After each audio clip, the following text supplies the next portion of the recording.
I heard a story once about an old man who asked his son to push a boulder. The old man says to him, "I want you to push this huge boulder as hard as you can." So his son goes up to the boulder, lowers his shoulder to it, and pushes with all his might. And he keeps straining to move the boulder, but it won't move an inch. So he says, "Dad, I can't move this rock, it's too big." But the man says, "That's okay. I want you to come back every day for a week and push as hard as you can for an hour." So the son came back every day for a week, and each day he pushed as hard as he could, but the boulder still never budged. At the end of the week, the son complained and said, "There's no way this thing is going to move. It's too heavy." But the old man shook his head and said, "I never asked you to move it.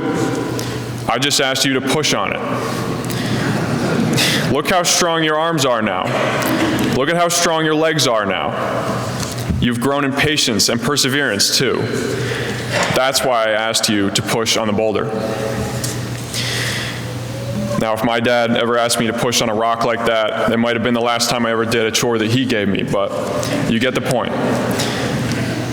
God has called each of us to a life of holiness according to our vocation. He's called each of us to be in union with Him, to strive to live as He calls us to live. And often from day to day, that feels like pushing against a huge rock. It feels like nothing is happening, nothing is changing despite our efforts.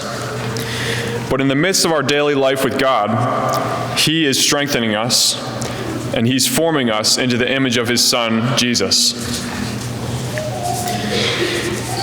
In the gospel today, we heard about the call of the first apostles, and they're fishermen. Christ walks by the lake where they're fishing, and He calls them. And they had probably been fishing every single day for their entire adult lives. And then Jesus looks at them and says, "Come, follow me." But why did Jesus call them? He says, "I will make you fishers of men." So that implies that He'll form them as His disciples so that other people can have life through them. By following Jesus, the apostles will grow into better men, and they'll also be a source of life for others.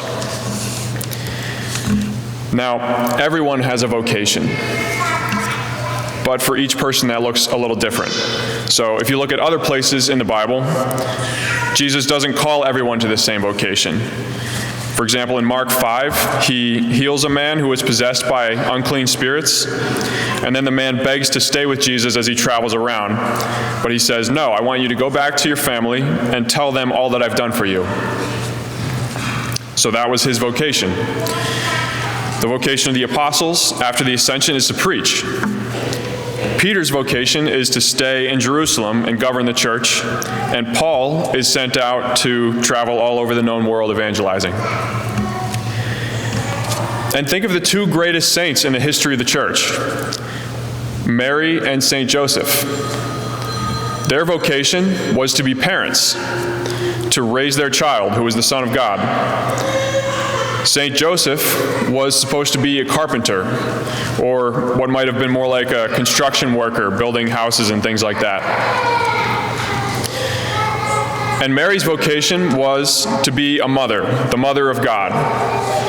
But from day to day, it was to do things like making bread, going to the well for water, and going to the synagogue on the Sabbath, and whatever else normal Hebrew women did. But to do it for the glory of God. And that was her vocation. Everyone has a vocation to be lived out every day. And through that call to serve God and to be in communion with Him, He forms us and strengthens us so that through us He can give others life. Sometimes living that vocation out seems pointless, like pushing on a huge rock day after day when it's not moving. But if we're living in communion with God, He forms us in ways that we don't understand. Lastly, I'll just ask you to pray for vocations to the priesthood and religious life. We should pray not just that God would call more men and women to priesthood and religious life, but also that He'll give them the strength to say yes. I know that a lot of men feel like God's calling them to the priesthood, but they just can't make the jump to go to seminary. So we have to pray that God will give them the strength and the generosity to trust him. God created each of us for a purpose. He gives each of us a vocation so he can make us holy and save souls through us. God is the one who calls us, and if he calls, he will give us the strength to answer and to persevere.